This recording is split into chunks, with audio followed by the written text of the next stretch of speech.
Stress by design dampens our sense of taste and smell and touch and sight. Because if you think about it, that adrenaline and cortisol is helping you to prepare for a tiger attack. So your nerve endings like deaden. Like nobody wants to feel the fangs as they're piercing the jugular. So it's like it has an anesthetic effect, it's numbing you. And so when you start to get rid of that stress, it's like you're quite literally pulling the lens. There's this beautiful line from the Vedas which says that the truth waits for eyes unclouded by longing. And what we're doing when we meditate is that we're unclouding our lens. Feel better with Jackie Bowker. Hey everyone, Jackie Bowker here. And today my guest is none other than the incredible Emily Fletcher. I love Emily. Not only is she an ex-Broadway performer, she's the author of Stress Less, Accomplish More, and the creator of Ziva Online, a meditation practice that I use personally. I'm a student of Emily's that has been completely transformational for me. We have the best chat about the science behind meditation. Both of us are super nerdy, so we geek out on that. Everything from neuroplasticity, why stress is making us stupid, sick, and slow. I love this quote from Emily. Albert Einstein's brain. I love researching Albert Einstein's brain, doesn't everybody? The sacredity of our sexuality and how to enjoy the joy and practice enthusiastic gratitude to feel better now.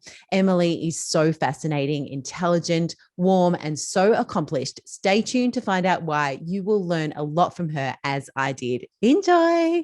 Welcome, Emily. It's such a privilege to have you on the show today. I am so excited to be here. We have so many friends in common. Yes. And to find out you've done Ziva Online, we have so many of the same heroes. I think it's going to be so fun. So fun. You have such wonderful energy. You know, I was prepping for this and just doing even more research because I've followed you for many years. And my partner in crime, my husband, helps me with some of this. And he just came in this morning and said, she is phenomenal. Like, how lovely is Emily? And I said, her energy, you just radiate glow and warmth. And, you know, kudos to you, Emily. Oh, thank you for saying that. Sometimes it's just a nice reminder. I'm coming out of a little bit of a dishwasher. Like I had a month where it was Tell me more about the dishwasher. Like I had COVID, my nanny got COVID, my executive assistant got COVID, my head of marketing. And it was just like wham, bam, bam. And I had a live event for 3,000 people. And the day that like both my right and left hands were out. And I have a 3-year-old son. And so I was just in that like dishwasher for a minute. And I was like, okay. And I feel like I'm just like finding my way back to feeling like I'm in my body and myself. And it was such a beautiful blessing because even a week, even 2 weeks, even like a 20% reduction when your baseline is like joy, ecstatic joy and enthusiastic gratitude, to come off from that is like, whoa, I don't like it. And then to come back, it makes me even more grateful, right? It makes me even more grateful for all the tools that I found, all the teachers who have helped me, and for the privilege, because it quite literally is a privilege to have been able to practice these tools for 13 years.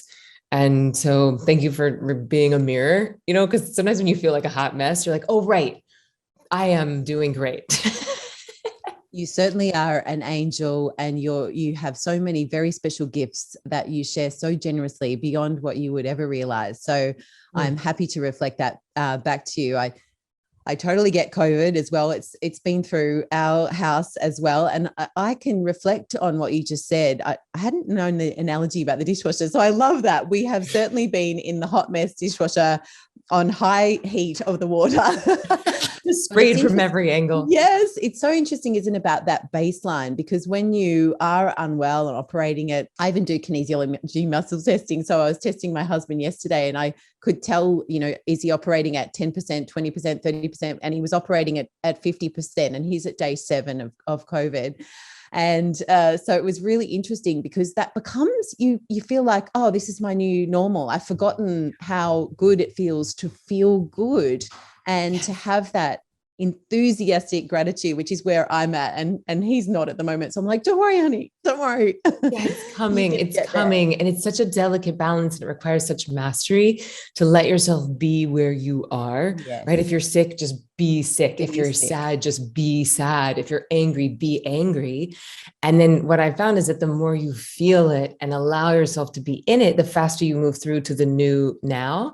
And yes, we have to have a level of discipline to make sure that our new now, that our baseline is getting higher and higher and higher, that we are evolving and expanding and creating more joy and more bliss, versus what happens if we don't engage in these practices, which is atrophy and harden and get smaller and smaller. Yes, exactly. And then that's like, I'm sick. I'm so sick. I'm still sick. Yes. So agree. So on that note, you're such an accomplished meditation teacher, and I'm a student of yours through Ziva Online. I want to talk about that, but let's just ground everyone in what meditation is and what it's not. Let's kick off there, because I love how you explain the science behind it and what's actually happening in your body, in your brain. Yeah. So in this day and age, when you say the word meditation, what most people think of is like, well, which free app are you using? You know, are you using Calm or Headspace? And there's some really beautiful apps out there, and I'm not here to be bashing them. I think that they've been a beautiful gateway drug. And I think that it's allowed so many people who are very skeptical to see like, oh, this thing can change my state. Oh, I can do this and feel better in the moment. Maybe I don't need to have a shot of tequila. Maybe I don't need to have as much wine. And so it's like, yes, yes, thank you, thank you, thank you.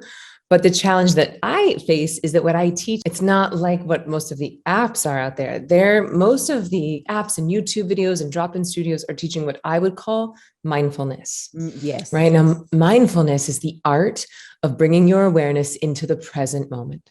Right. The art of bringing your awareness into the right now. And yes, that is powerful, especially when our attention is being pulled in a zillion different directions.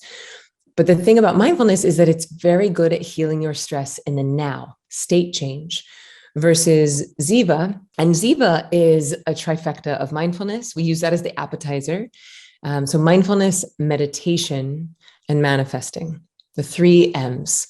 Okay, so we start with mindfulness. It's a state change. It's like giving your busy monkey mind something to do, right? We focus on something. We change our state in the now, and then we transition into the beautiful main course, which is meditation. And what I teach at Ziva is likely quite different than what most people have experienced when they think about meditation. It's actually giving your body rest that's 5 times deeper than sleep, 500% deeper than sleep.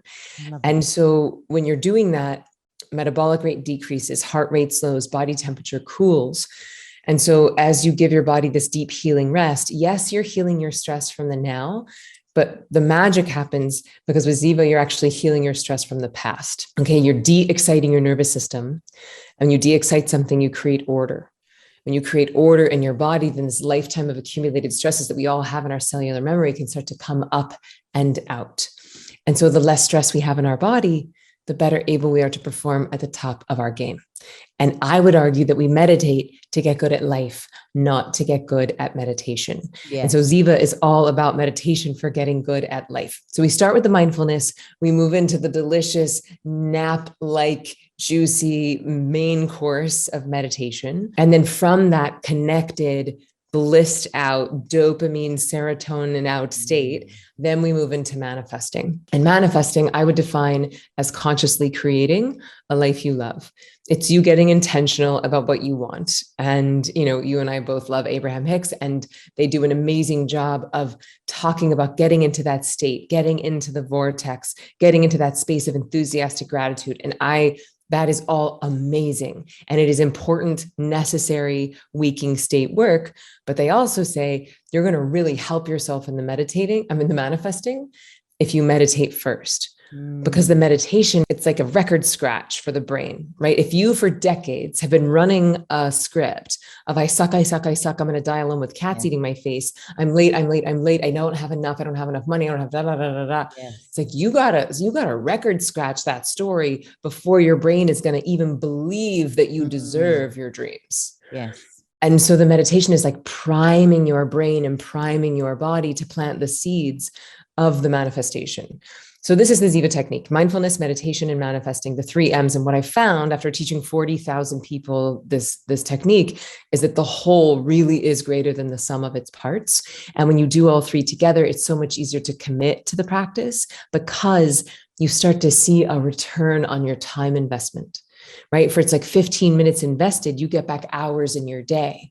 And so when people say, I don't have time to meditate, it's like, well, you don't have time to do meditation that doesn't work. Yes. Nobody does. Yeah. But everybody has time to invest if you're getting an awesome ROI. And I feel like that's my job, is to explain the science behind why you're getting this return on time investment. Yes. I so agree. And I love Mark Hyman's quote, I don't have time not to meditate.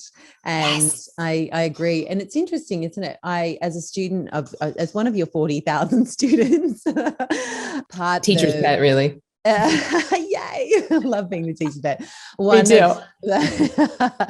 A great story for you, Emily, that I haven't told you is that the manifestation component of that. So when I was going through the course was to visualize and really get into the feeling of where I was living at the time. And I have a very imprinted image of living on the beach, as in like I've got a view of the water, something with like glass windows so I can see the view. It was all white. And this is a few years ago now. And a few months ago, I was walking past a site that was about to be built. And I just looked at the site and I thought, gee, I really like that. It was on top of a heritage building and I've never, ever bought off the plan before. And I said to my husband, I don't know what it is about that spot right there, completely forgetting about the experience that I'd had during my manifestation. Let's invest in this off the plan apartment. And so we went forward with it. And then about a week later, I realized that it was the exact image of 3 years prior of what I had been I'd been visualizing in the manifestation phase of the 3M technique. So it is just the most phenomenal story. And I'd completely forgotten about this white house with the glass windows, full length, looking at the water. It was just beautiful. Wow. Good for you. Bravo. I love it when people's dreams come true. Yes. Yeah. You really are the architect of your experience. So, what are you going to architect? A life that you love or something different? Yeah. And a lot of people just simply aren't taking the time to architect it. They just aren't taking the time to say, well, how much money would I love to make this year? How much sex do I want to be having in a month? Where is my dream vacation? How much time do I want to be spending with my kids? And it's like, because it's so easy, life is coming at us so fast. And we fall into this I'll be happy when syndrome. We think if I could just complete all of XYZ, then I'll be able to plan, then I'll design. But it never works like that. It'd be like, well, let me just finish driving the car and then I'll put in the address into the GPS. It's like you have to start with the destination. And it's so funny. Every time I do a launch, like if we do a product or something is opening up, if I don't like sit down and really like imagine like how many people I want in and like send out a signal to what kind of person, what I want them to get out of it. And if I'm not crystal clear on the number, the launch never goes well. And then when I'm crystal clear and I like put up the bat signal, then it's like, it exceeds our expectations every time. And and I'm like, why would I teach this stuff for a living. Yes. Why would I ever forget it? Oh, but we do, don't we? It was really, I was talking to our good friend, JJ Virgin the other day, and she said to me, so, what does success look like when you do this? Like what would happen if you didn't do it? What would happen if you did? And I was like silent. I'm like, I know this stuff. Like, why don't I have an answer for this? Of course I need to plan like what's going to happen when I roll this challenge out. And so, and then it's like, how many of us are just getting caught in other people's busy work? Yes. Right. And it's like, I'm already in my own busy work. I don't want to get caught in somebody else's busy work. If they don't have a clear vision, then they're not going to be getting nature support. And then it becomes a waste of everybody's time. It's like more work and effort for not as much results. And I'm interested in like, MVP, let's put in the exact right amount of effort and energy to get a massive return on investment. Yes, exactly. I want to touch on something you said, which I really liked, which is about past trauma. My mum was telling me this incredible story. I'll always remember it. I've been trying to encourage her to do more meditation, and she is scared of it. She said, I tried meditation. I sat down and I was silent and I burst into tears. Talk to me about what's happening there for her. Mm-hmm. So a lot of us think that stress is like in the now, like, oh, it's just a mental phenomenon and it's just happening out. It's out here that's happening to me. And then the stress goes away, right? Like my job is stressful. My mother-in-law is stressful. My kids are stressful. And then when that thing is over, then it will stop. But the reality is that every single time your body has ever launched into a fight or flight stress reaction, it's left an imprint in your cells, right? It's left an open window on your brain computer. And by the time the average adult is 20 years old, we have about 10 million of those open windows on our brain computer. And so, in order to survive, we have to minimize them. Right? Because it's like, well, we got to get through the day. And so many of us are just sitting on top of millions of open windows, but they're minimized. And that's stress, stress, stress, stress, stress. So it's like millions of triggers, millions of these tabs. And so what meditation does is it's like we're going in and giving the body rest that it needs. And then it like maximizes the window. So you can click X and get rid of it. Click X and get rid of it. And so in that process of moving through it, it's like things get highlighted for deletion. So a lot of people in the first few weeks will go through an emotional and physical detoxification. So yeah, I'm not sure if that fully answers your question about your mom, but. Absolutely. Absolutely. Okay. And I love how you explained it. And it makes me think of your awesome quote, stress is making us stupid, sick, and slow. Talk to me more about that. Yeah. So it's a hard truth that stress is making us stupid, sick, and slow. According to Harvard Medical School, stress is responsible for 90% of all doctors' visits. Yes, I read that. And when you look at, heart disease, hypertension, chronic disease, autoimmune issues, gut issues, I mean, all of these are exacerbated by stress. So it stands to reason that if you were to get the stress out of your body, that you would feel better, right? That you could, it's like as many things that go haywire when your body is stressed, there are as many things that can come back into order when you start meditating and removing the stress from your nervous system. So the reason why stress is making us stupid, sick, and slow, I think the best analogy here is just to think about why we get stressed in the beginning. And it was an evolutionary response to predatory attacks, right? It's like we're out in the woods, tiger jumps out, digestion floods with acid, skin gets acidic, bladder and bowels evacuate, immune system goes to the back burner, adrenaline and cortisol levels increase. All useful if your demands are tigers, not at all useful if your demands are emails, podcast release, exes, kids, employees. Now this fight or flight stress reaction has become maladaptive. It is now disallowing us from performing at the top of our game. And then the more we go through life, the more stressed we get. We just keep opening more and more and more windows. And then it's like, that's why we think of like, oh, I'm just going to get sick and die. Like we sort of have this thing of like, that's what happens. You get sick and die.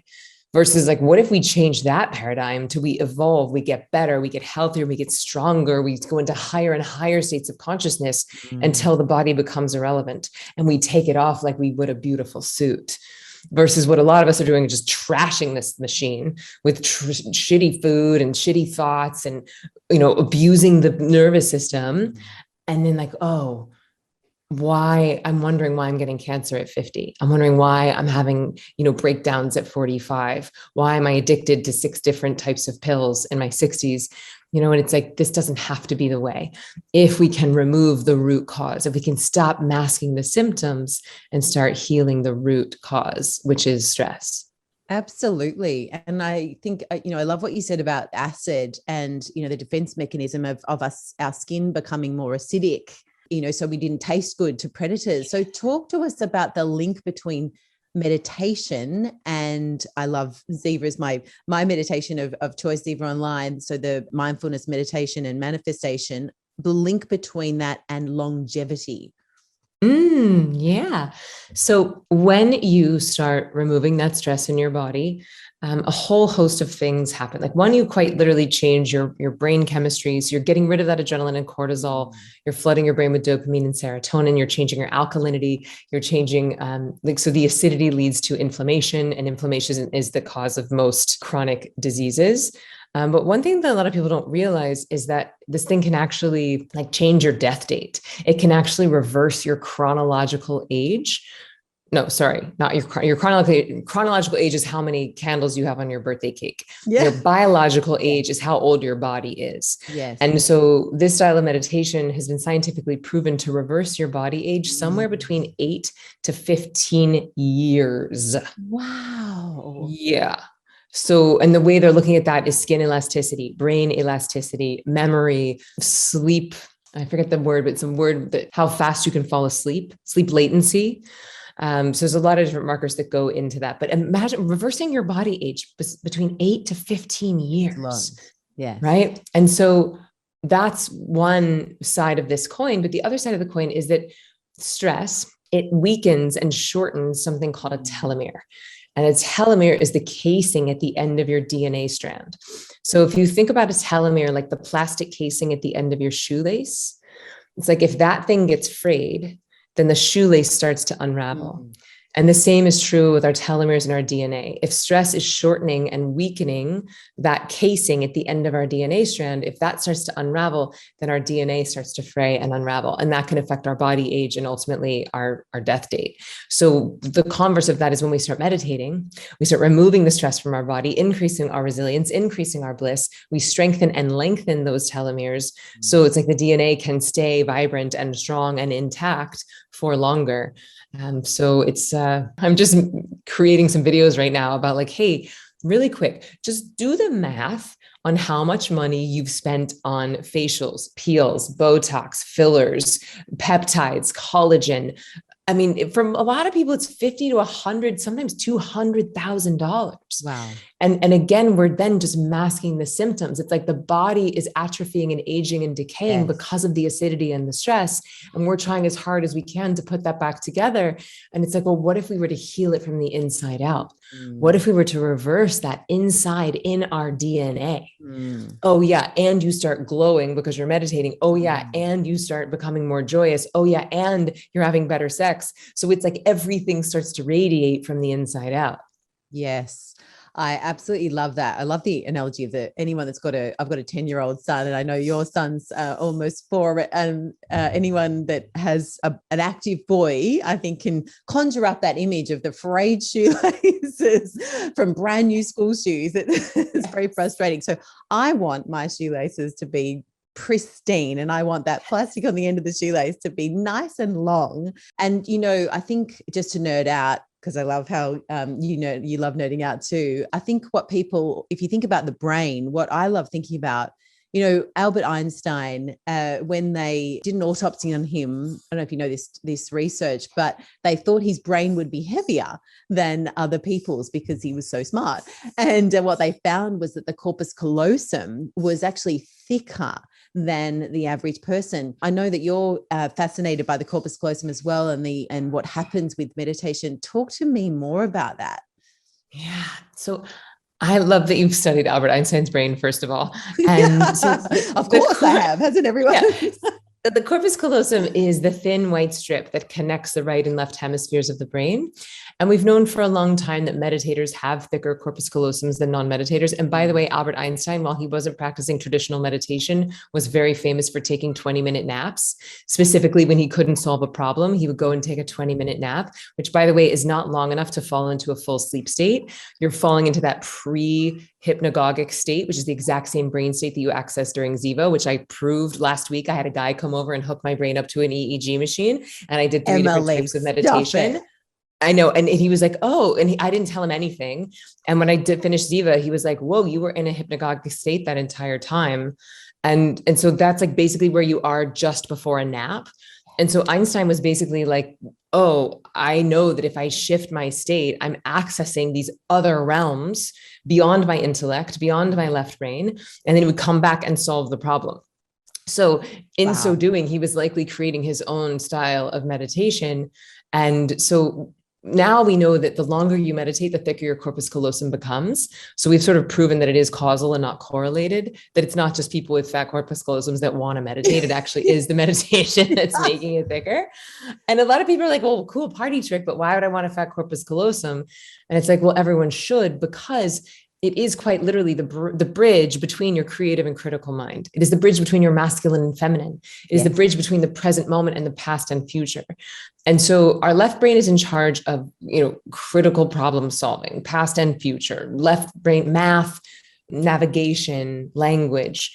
Right brain is in charge of creativity, intuition, music, downloads, flow state. And so we really want these two pieces firing together. Yes. So the thicker your corpus callosum is, the easier it is for you to come up with those downloads, even in the middle of a high demand, high intensity situation. Yes.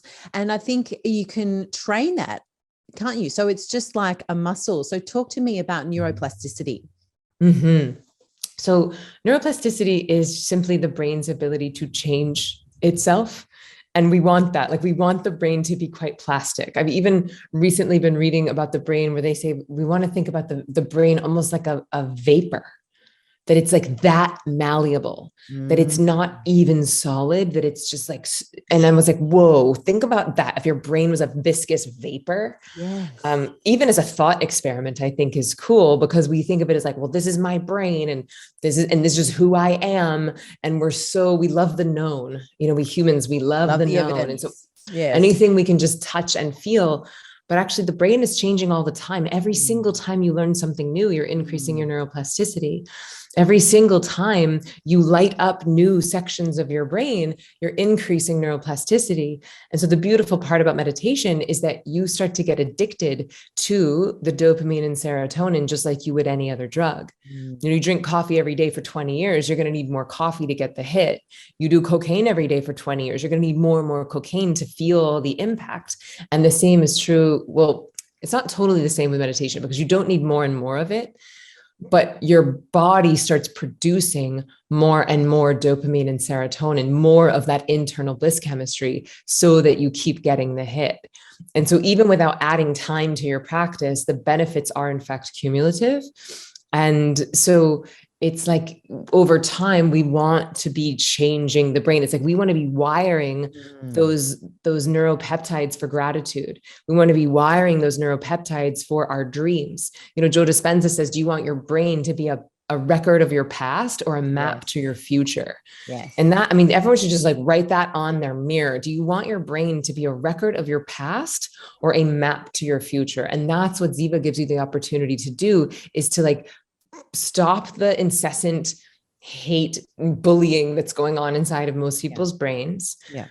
Access source energy, flood your brain and body with this bliss chemistry, and then ask yourself the ridiculously simple and ridiculously profound question: what would I love? Revelatory. What would I love right now?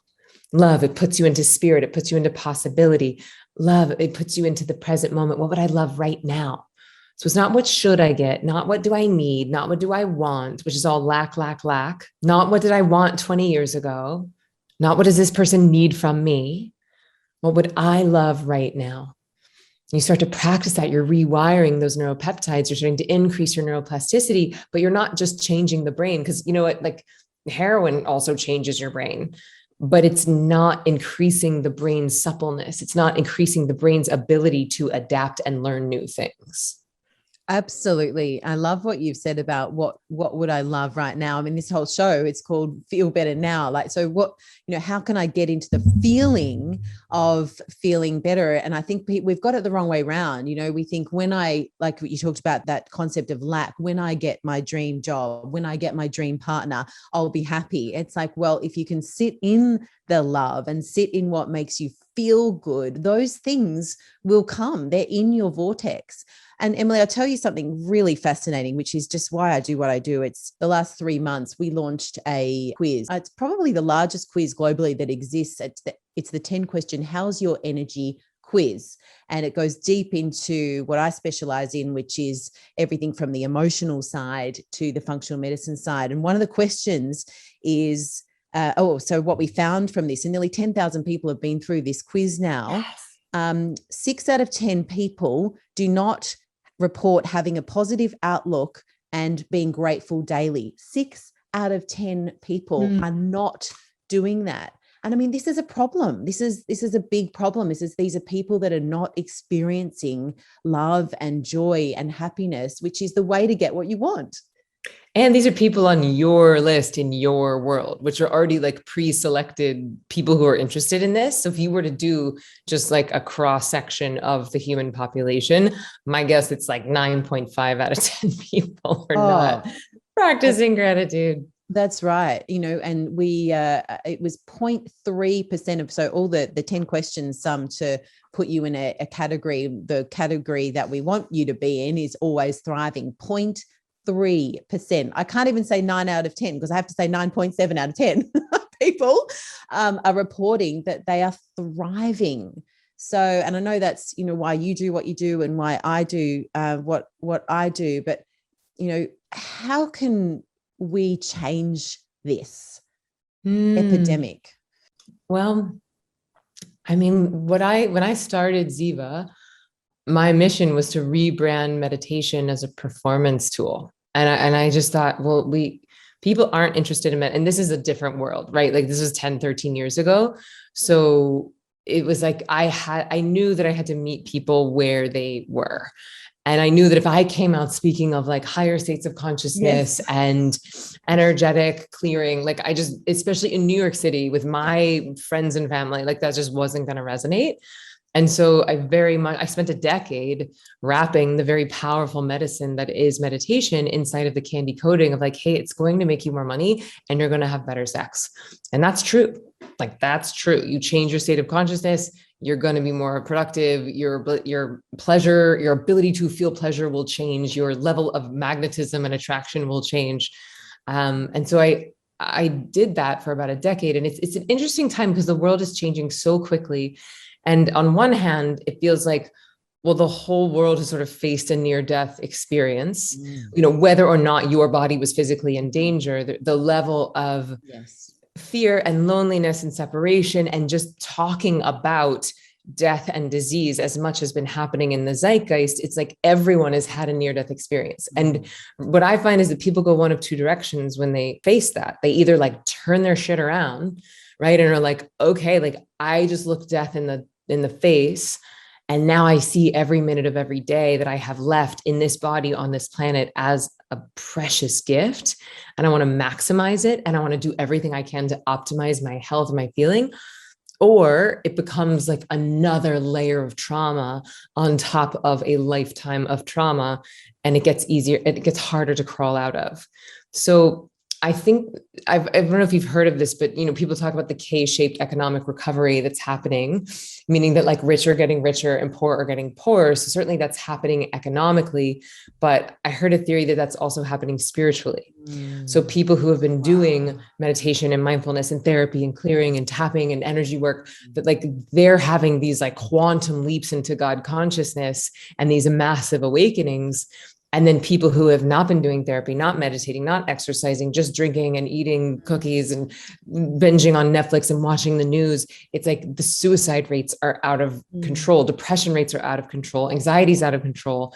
And so the thoughts that I've been having lately is like, how do we motivate like the top of the K to like lift up the other part of the K? Because it's not going to be one person, right? It's not going to be our medical system, our healthcare system, our mental healthcare system is not equipped globally to handle the level of trauma that is currently happening.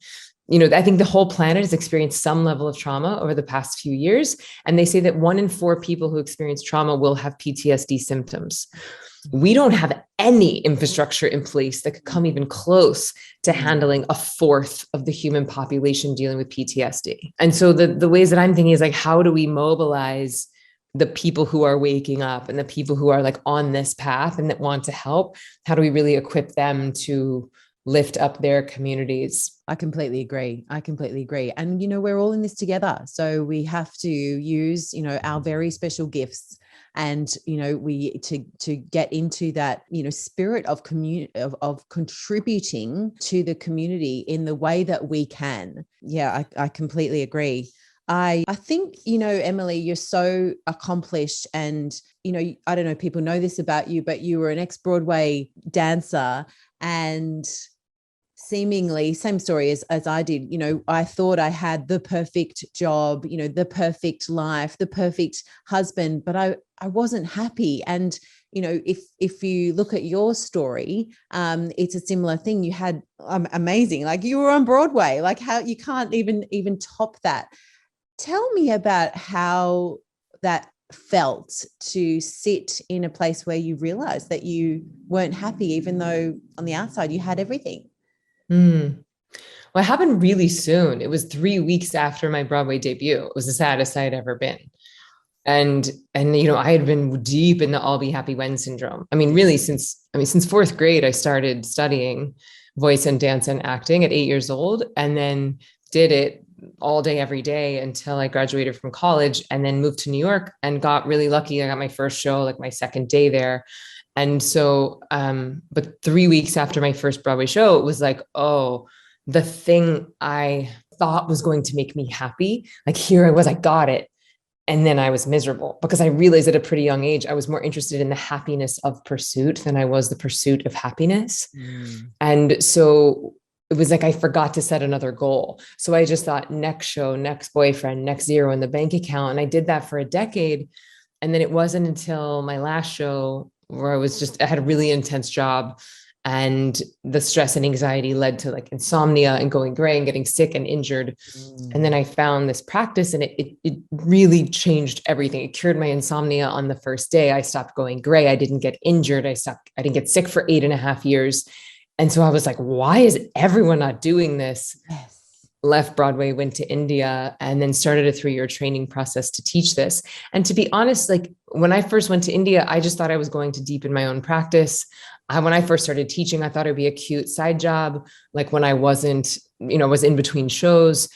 And then just bit by bit, nature was making it more and more obvious, like where she wanted to use me.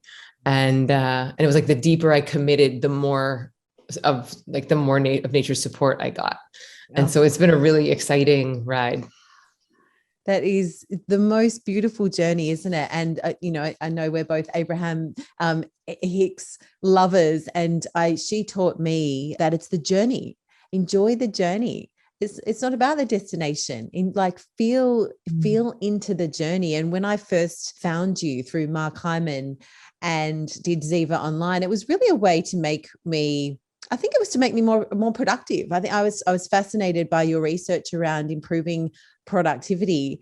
And now, and maybe, I'm 43 and I'm in a different life stage, and maybe it's because but I've really gone deep into joy, living the experience, noticing the things around me. I think I was in this state. I'd walk along and my children would point out, oh, look at that. Oh, that wasn't there yesterday. And I was like, wasn't it? And it was like I was in some just cloud of not being able to observe anything. And now I hear, I smell, I taste. So it's completely different to the journey, like how I found you and then where I am now. What are your thoughts on that?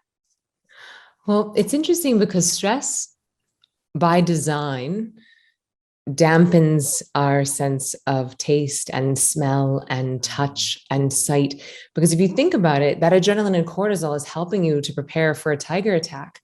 So your nerve endings like deaden. Like nobody wants to feel the fangs as they're piercing the jugular. So it's like it has an anesthetic effect. It's numbing you. Wow. And so when you start to get rid of that stress, it's like you're quite literally pulling the lens. There's this beautiful line from the Vedas, which says that the truth waits for eyes unclouded by longing. The truth waits for eyes unclouded by longing. And what we're doing when we meditate is that we're unclouding our lens. And that's happening very viscerally and physically, where your food tastes better, sex feels better. My sense of smell is like a bit of a problem, actually. In New York City, I'm like a bloodhound. I can smell everything. And like, I don't know, I should get one of those jobs of like being a sommelier or something, but because I mean, I can tell when people are sick from my nose. Yes. I can tell like, a block away. So your senses do very much get heightened. So my New York City smell is not I should be talking about the sex piece of it, because it's like, also your sense of touch, right? It's like that gets more sensitive, and that can be really beautiful.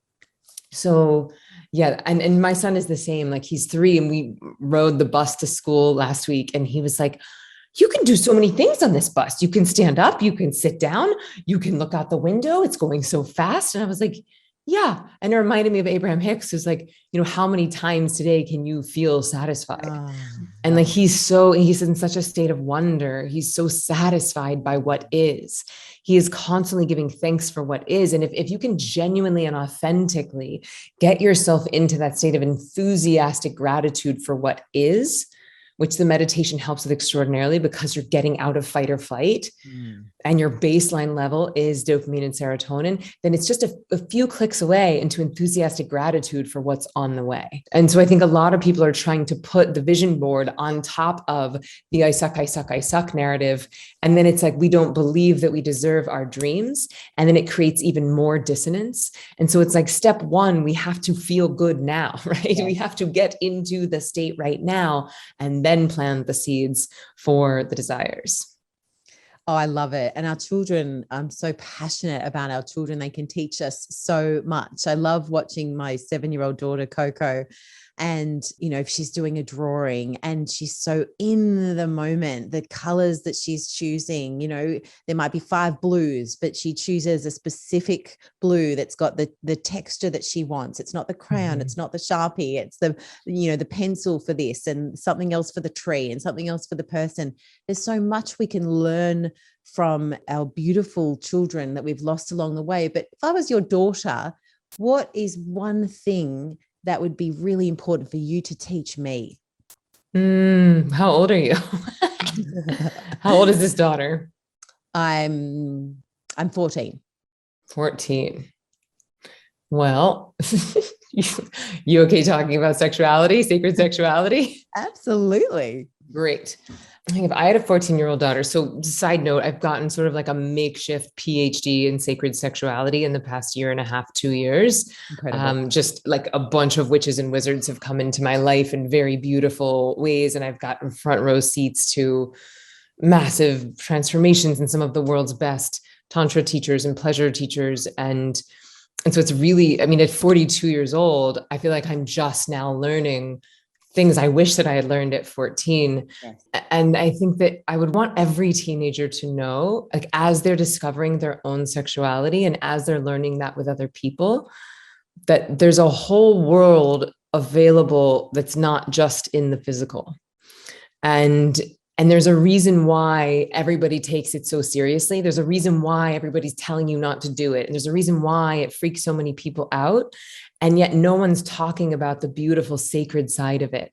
No one is talking about sex as a pathway to God. No one is talking about how ecstasy for tens of thousands of years was seen as a purifying force. And so I think if I had a 14-year-old daughter, it would just be reminding her that, like, your pleasure is your own.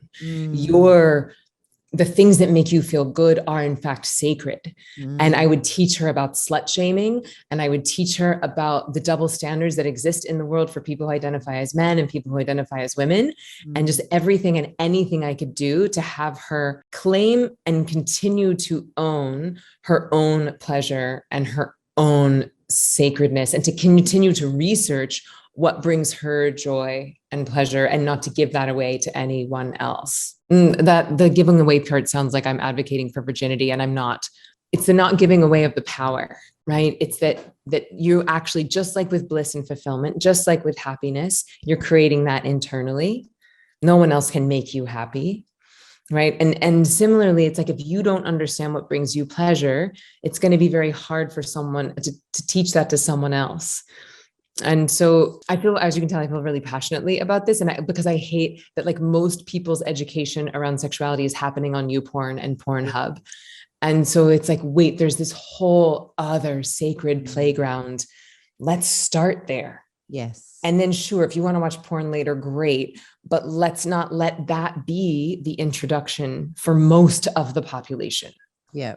And I love that you're talking about this and vocalizing it and making it more mainstream conversation, because parents, we need to empower parents to have these courageous discussions with our children. And I've always been a parent that's spoken to my children in an adult way, adult concepts. And I've always done that. I've never had secret conversations, and I'm really proud of that. So I love that you planted that seed with me, Emily, because I haven't got to that stage where my children are old enough. But I love the fact that you're drawing a connection between sex and the sacred ceremonial aspect of it, and claiming your empowerment and being empowered, because I think we live in a world where there's so much disempowerment. So loving and honoring your body and your sexuality and being empowered, that's beautiful. It reminds me of, I've got a quote here. Actually, I've got so many questions that I'm not going to get time to ask you. But your beautiful quote, your happiness does not lie on the other side of any other place, person, or thing. It exists in one place, in you, and in one time, and that is now. This is just beautiful. Yeah. I mean, it's the truth. It's here and now, and here and now, and here and now. And the thing is, all of us have convinced ourselves, and the advertising industry and everyone selling you anything has convinced you that you will be happy on the other side of blank. Yes. And the reality is, it's always only ever here. It's always only ever now. Yes. And if you don't have the ability to access it right here, right now, it's not coming on the other side of a zero, or the other side of a boyfriend, or the other side of getting pregnant, or the other side of 1 million followers on Instagram, because then you're just going to want 2 million followers. Or, so it's like the brain is always, it's like, how do we find the satisfaction? Yes. How do we find the joy in the pursuit? And that is what meditation has done for me, because I was certainly, I was knee deep in that. Yes. And I had been since I was a child. Yes. Oh, same, the conditioning. So Emily, what are you personally like? Is there something you're working on yourself? Like you're personally, you might have felt some resistance or something that you've been struggling with. Is there anything you're working on yourself now? Yeah, I'd say two things. One is physical integrity, meaning like I'm pretty excellent on the spiritual plane and emotional plane of like being in integrity, doing what I'm going to say, doing what I say I'm going to do. But on physical integrity, and the way that shows up for me is like, if I have to have a difficult conversation, like a conflict with someone, like I'll know I have to have it. I'll own my side of things. I'll write the letter to my coach, but then like I won't send it to the person.